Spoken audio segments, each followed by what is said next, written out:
진정한 인플레이션이란 인플레이션을 당연한 것처럼 받아들이고 사는 우리들이 한 가지 분명히 할 사실이 있습니다. 그것은 인류가 지금까지 겪은 것은 디플레이션이라는 사실입니다.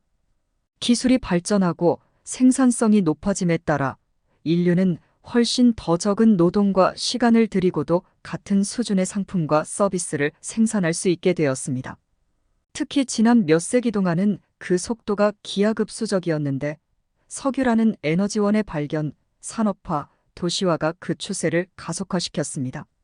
생산성을 예로 들자면 인간은 원래 손으로 농사를 지었습니다.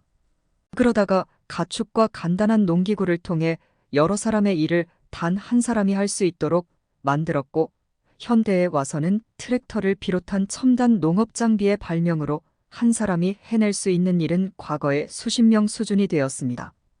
그리고 지금 우리는 몇백, 몇천 명의 일을 해낼 수 있는 자율주행 기능이 탑재된 대규모 농업 장비를 상상하고 있습니다. 이는 식량이 더 저렴해지는, 즉 디플레이션입니다. 왜냐하면 한 인간 집단을 먹여 살리기 위해 농업에 투입해야 할 노동력은 점점 줄어들고 이 사회에 존재하는 식량은 훨씬 더 풍부해짐에 따라 식량에 매겨지는 가치는 떨어지기 때문입니다. 이는 다른 사람들로 하여금 농사 외에 다른 생산적인 일을 할 수 있도록 자유를 주는 것이고, 이 과정이 인류가 문명을 이룩한 그 자체라고 해도 과언이 아닙니다. 이러한 디플레이션적인 특성은 금을 보면 알 수 있는데, 역사적으로 금은 다른 대부분의 상품들 대비 가치가 우상향해 왔습니다. 바꿔 말하면 대부분의 상품들이 금 대비 우하향해 왔다고 할 수 있는데, 구리와 같은 산업금속, 밀과 같은 식량 등 그 어떤 상품을 보더라도 마찬가지입니다. 이는 앞서 설명한 바와 같이 기술이 발전함에 따라 그 상품들을 수확하고 채굴하고 생산하는 데 훨씬 더 효율적이 되었기 때문입니다. 하지만 금의 경우는 얘기가 다릅니다. 왜냐하면 인류가 지금까지 금을 채굴해 오면서 얕은 지표면에 있는 금은 대부분 고갈되었기 때문에 신규 금맥을 찾아 채굴하는 기술이 발전했음에도 지표면 더 깊은 곳으로 파고 들어가야 하기 때문에 여전히 대량 생산하기 어려운 광물입니다. 따라서 아무리 기술이 발전하더라도 높은 스타크 투 플로 레이시오가 유지되는, 마치 비트코인에 존재하는 난이도 조정 시스템이 자연에 의해 작동하는 구조라고 할 수 있습니다. 아무튼 1800년대 후반부터 1900년대 초반까지 미국은 근본이제였고 디플레이션을 겪은 시기입니다. 산업화 시대의 풍부한 토지, 눈부신 기술 발전으로 인해 사회의 생산성이 대폭 향상되면서 거의 대부분 상품과 서비스 가격이 떨어졌습니다. 디플레이션의 더 극단적인 예는 지난 50년 동안의 TV 가격입니다. 무어의 법칙, 산업 자동화, 그리고 글로벌 오프쇼어링으로 인해 TV의 성능은 기하급수적으로 좋아졌지만 가격은 점점 내려갔습니다. 휴대폰도 마찬가지인데, 처음 나온 휴대폰은 부자들만 쓰는 매우 크고 기본적인 기능만 내장된, 그리고 매우 비싼 장난감이었습니다. 하지만 지금은 가장 가난한 나라의 사람일지라도 강력한 성능의 스마트폰을 가지고 있습니다. 이처럼 화폐 가치 하락이 만들어내는 인플레이션과 기술 발전이 만들어내는 디플레이션이 만나 우리가 현재 사용하고 있는 인플레이션율 수치가 만들어집니다. 올바른 곳에 자본이 투자되면 혁신적인 기술 발전으로 인해 더 많은 상품과 서비스가 저렴해지기도 하고, 잘못된 곳에 투자되거나 전쟁으로 인해 반대의 상황이 벌어지기도 하는데, 예를 들어 셰일 오일이 대규모로 개발되고 글로벌 무역이 활발하던 지난 십수년간은 통화 인플레이션 수준을 압도할 만큼의 디플레이션이 있었기 때문에 발표되는 물가지수는 낮은 인플레이션을 기록했습니다. 인류의 생산성이 지속적으로 개선된다고 전제하면 대부분의 상품 및 서비스는 금과 같이 희소하고 가장 판매 가능성 높은 것들 대비 가격이 떨어지고, 반대로 금과 같은 것을 보유하고 있다면 구매력이 지속적으로 올라가게 됩니다. 구체적인 수치를 영국의 사례를 통해 살펴볼까요? 지난 150년간 통화량은 연 5.3%씩 증가한 반면 통계로 발표되는 상품 및 서비스 물가지수는 3.1%에 그쳤습니다. 따라서 이 차이인 2.2%만큼이 기술 발전으로 인한 디플레이션 효과라고 할 수 있습니다. 즉, 명목화폐 시스템이 필연적으로 갖는 통화량 팽창에 의한 구조적인 인플레이션과 구매력 하락은 기술 발전으로 인한 생산성 증가로 2.2%만큼 방어가 된 것입니다. 만약 통화량이 팽창하지 않았다면 영국 국민들은 같은 물건을 매년 2.2% 낮은 값으로 살 수 있고 구매력이 훨씬 더 잘 보존되었을 것입니다. 물론 기술 진보에 의한 디플레이션을 추정하는 데에는 몇 가지 변수가 있기 때문에 실제 일어난 디플레이션 효과와 보존되었어야 할 구매력은 훨씬 더 클 수 있습니다. 가장 먼저 통계로 발표되는 물가지수에 담겨 있는 상품과 서비스, 그리고 그 가중치들이 완전한 대표성을 가지지 못합니다. 예를 들어 한국에서 발표되는 물가지수에 주거에 관련된 것은 포함되지 않으니 부동산 가격과 임대료가 급격히 상승하더라도 물가지수는 여전히 낮게 계산되기 때문에 실제 잃어버린 구매력은 발표되는 인플레이션 대비 훨씬 더 클 수도 있습니다. 또한 통화량 공급은 모든 사회 구성원들에게 고르게 나누어지는 것이 아니라 머니 프린터에 가까운 사람, 자산을 가진 사람부터 먼저 혜택을 보는, 즉 캔틸런 효과가 발생하기 때문에 통계로 발표되는 인플레이션은 실질 인플레이션보다 훨씬 더 낮게 계산됩니다. 이를 확인할 수 있는 또 다른 방법은 금이 영국 파운드에 비해 어느 정도의 가치 절상이 이루어졌는지를 보는 것인데 지난 150년간 매년 약 4.0%씩 가치가 올랐습니다. 통계로 발표되는 물가지수 상승률 3.1% 대비 0.9%나 더 높은 수치인데 기술 디플레이션에 대한 금의 저항성을 또다시 확인할 수 있는 대목입니다. 구리, 석유, 밀과 같은 상품과 서비스를 만들어내는 데에는 50년, 100년 또는 150년 전 대비 훨씬 더 적은 노력이 필요함에도 명목화폐로 지불할 시 아주 약간만 더 살 수 있을 뿐입니다. 하지만 과거 같은 시점에 금으로 저축하여 현재 시점에 지불한다면 기술 디플레이션이 만들어낸 풍요로움과 구매력 보존을 온전히 누릴 수 있습니다. 이번 장의 내용을 요약하자면 진정한 인플레이션은 임의적으로 정해진 상품들과 가중치에 따른 통계치가 아니라 얼마나 많은 통화 공급이 이루어졌는지라는 것입니다. 또한 현재 각 국가가 발표하는 소비자 물가지수에는 기술 발전으로 인한 생산성 증가, 그에 따른 디플레이션이 고려되지 않았다는 점입니다. 따라서 실제 인플레이션은 발표되는 수치보다 훨씬 높고 금과 같은 수단으로 구매력을 보존했을 경우 금 대비 다른 상품의 가격은 계속 내려감에도 끊임없이 평가절하되는 명목화폐 기준으로는 상품의 가격이 계속 올라가고 우리의 구매력은 끝없이 감소합니다. 명목화폐와 MMT 이론, 화폐 국정론. 일부 경제학자들은 화폐를 민간에서 만들어지는 상품이 아니라 정부로부터 발생하는 인위적인 것이라고 주장합니다. 이런 화폐관을 차털리즘이라고 하는데 그 기원은 한 세기 이상 거슬러 올라갑니다. 이 주장의 대표주자라고 할 수 있는 워렌 모슬러는 모던 머니 띠어리 현대 화폐 이론 또는 줄여서 MMT로 이 이론을 정리했습니다. 2017년 MMT 컨퍼런스에서 그는 아주 직설적으로 이를 표현했습니다. 국가정부는 스스로가 먹고 살기 위해 어떤 방식으로 자원을 조달할까요? 역사적으로 다양한 방법이 있어왔죠. 한 가지 방법은 노예들을 사로잡아 일을 시키는 것입니다. 영국 해군은 이런 식으로 선원을 모집했죠. 늦은 밤 시간 술집에 들어가서 사람들을 강제로 배에 끌고 가는 것입니다. 지금을 살고 있는 우리 눈에는 야만스럽게 보입니다. 하지만 저는 그렇게 생각하지 않습니다. 지금의 우리가 덜 야만스러운 게 아니라 그저 문명화된 척을 하고 있을 뿐입니다. 한번 설명드려 볼까요? 우리는 법정 화폐 시스템을 사용합니다. 대체 이 종이가 어떻게 작동하는 것일까요? 정부는 민간에서 이루어지는 경제활동, 그에 필요한 자원들과 생산물들을 공공부문으로 이전해야 합니다. 정부는 군인도 필요하고, 경찰도 필요하고, 보건요원도 필요하고, 교사도 필요합니다. 이를 위해 가장 먼저 하는 일은 세금을 부과하는 것입니다. 이건 의무이자 강제되어야 합니다. 재산세를 생각해 볼까요?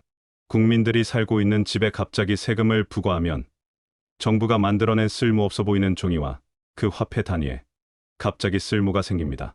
세금을 납부해야 하기 때문에 물건값을 치를 때, 영업활동을 기록할 때 등 사용해야 합니다. 그렇지 않으면 가지고 있는 집을 잃기 때문이죠.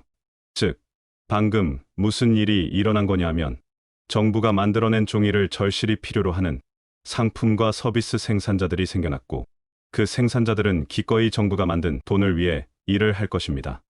안 그러면 집을 잃게 되니까요. 이건 인위적으로 실업을 만든 것이기도 합니다. 왜냐하면 정부의 화폐 단위가 필요 없는 사람들 입장에서 갑자기 이 화폐 단위가 필요해지니 일자리를 찾으러 다녀야 합니다.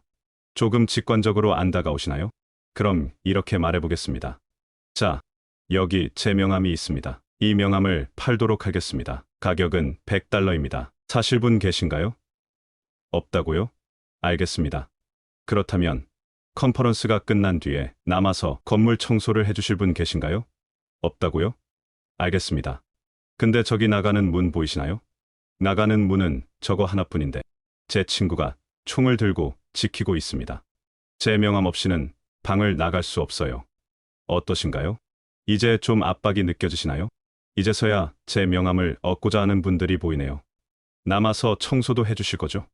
이 조치로 인해 저는 여러분 모두를 실업자로 만들어버린 겁니다. 이 명함이 없기 전에는 실업자가 아니었죠.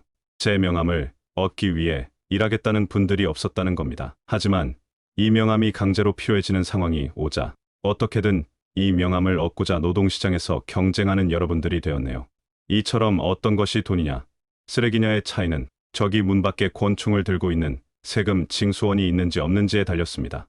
만약 세금 징수를 강제할 수 없다면 달러의 가치는 0입니다. 노벨 경제학상 수상자인 폴 크루그먼도 2013년 거의 똑같은 이야기를 했습니다. 명목화폐는 총을 든 사람들에 의해 가치가 보장됩니다. 여기서 이런 의문이 들 수도 있습니다. 세금을 걷어들이기 위해 사용하고 있는 무력을 직접적으로 사용하는 것, 즉 굳이 종이화폐를 만들고 세금을 거둘 게 아니라 정부를 위해 일할 사람을 폭력을 휘둘러서 강제로 징집하면 안 되는 걸까요? 그건 바로 그렇게 하길 원하지만 굳이 그럴 필요가 없기 때문입니다. 자체적으로 화폐를 발행하면 화폐의 액면가 대비 훨씬 더 저렴한 비용으로 생산하고 유통시킬 수 있는데, 다시 말해 화폐 주조 차익, 화폐 신요리지를 통해 이익을 보고 이 이익이 바로 국가가 교묘하게 거둘 수 있는 인플레이션을 통한 세금입니다. 세계 여러 국가의 사례를 보면 취약한 경제를 운영하는 정부일수록 자신들의 법정 통화를 장기간 유지하는 데 실패합니다. 자국 통화의 가치가 빠르게 떨어지면 사람들은 필요에 따라 대체재를 사용하기 시작하는데, 과거에도 지금에도 많은 개발도상국에서 일어나는 일입니다. 세계 수십억 명의 사람들은 본인의 세대 혹은 지난 세대에 걸쳐 하이퍼 인플레이션의 영향을 겪었고, 불행하지만 이것은 흔한 일입니다.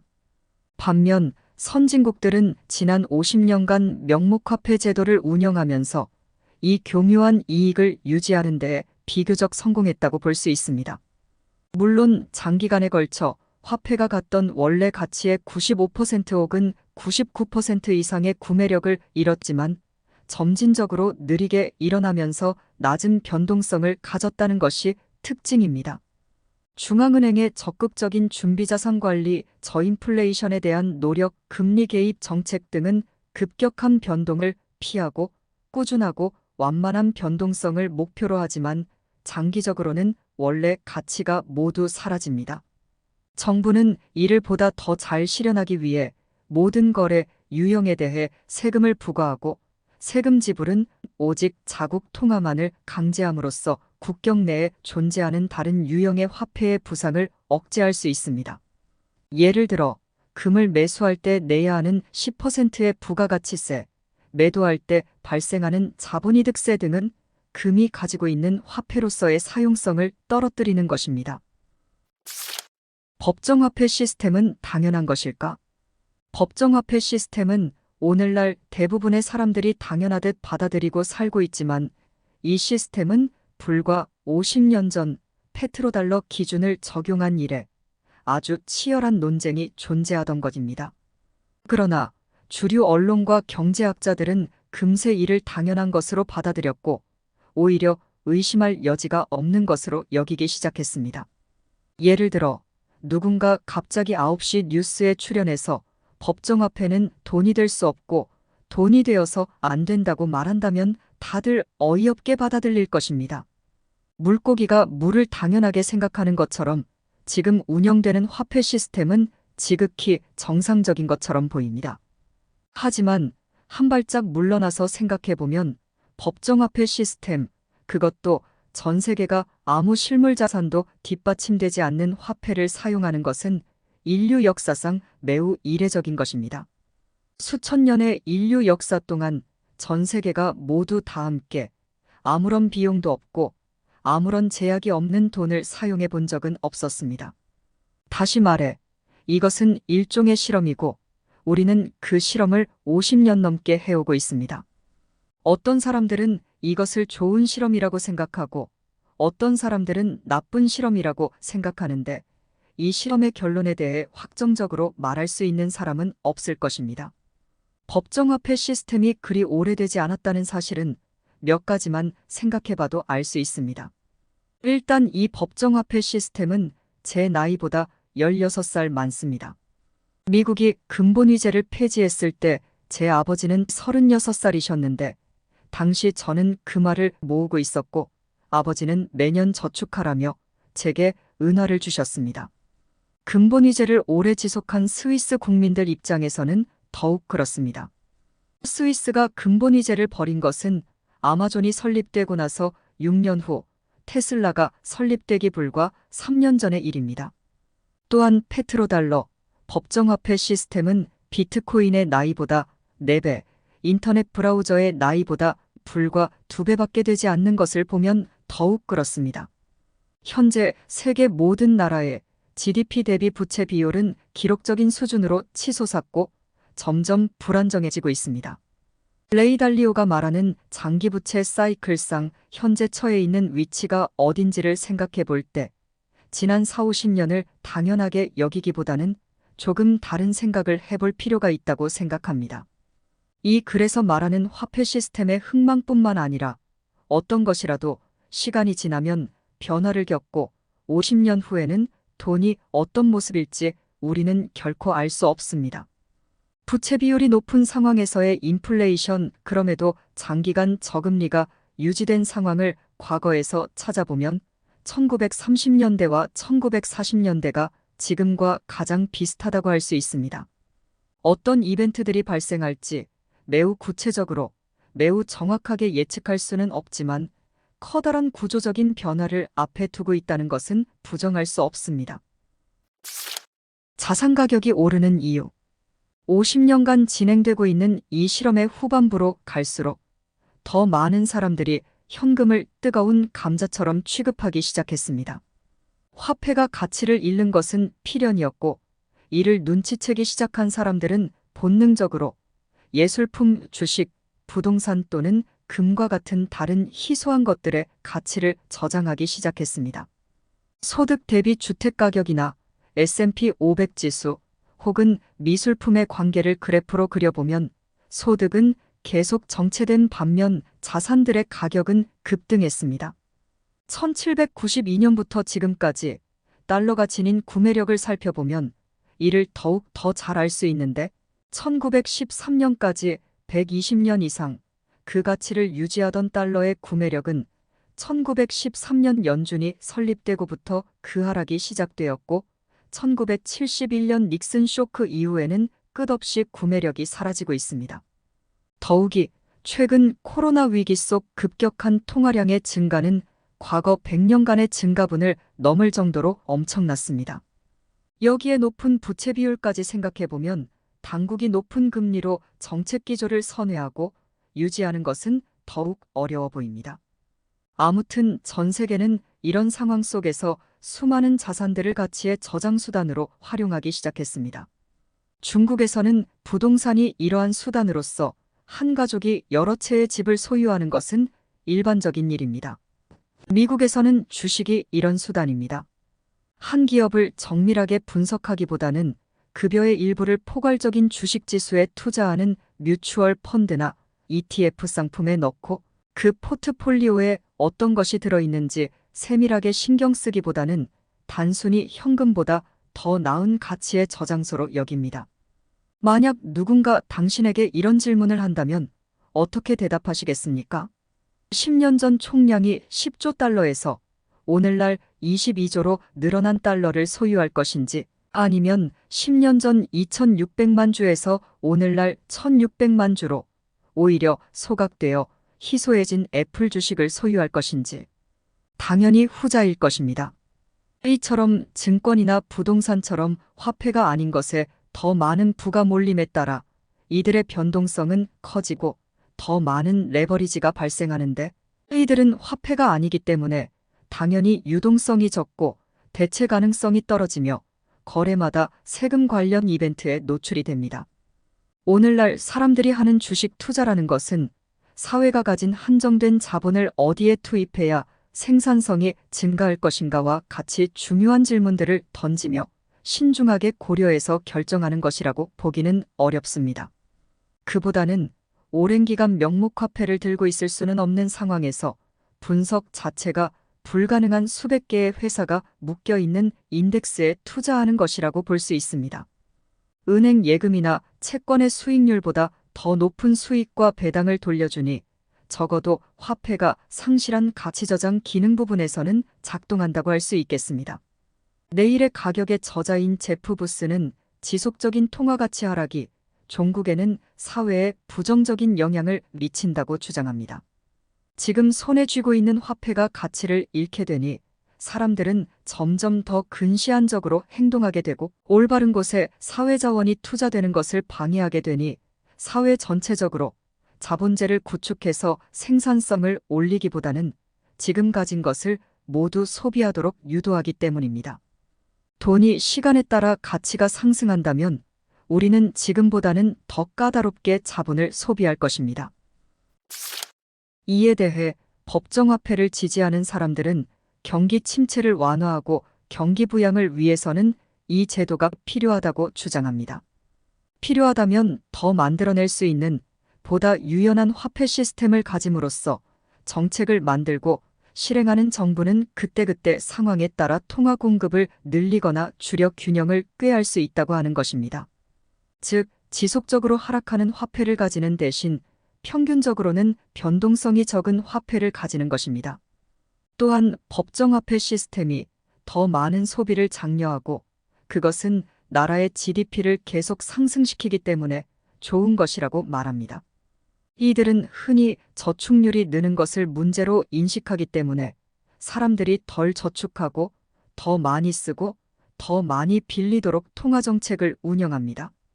따라서 사람들이 가진 돈의 가치를 지속적으로 하락시켜 저축보다는 소비하거나 투자하도록 유도하는 것을 경제에 더 좋은 조치라고 말하는 것입니다.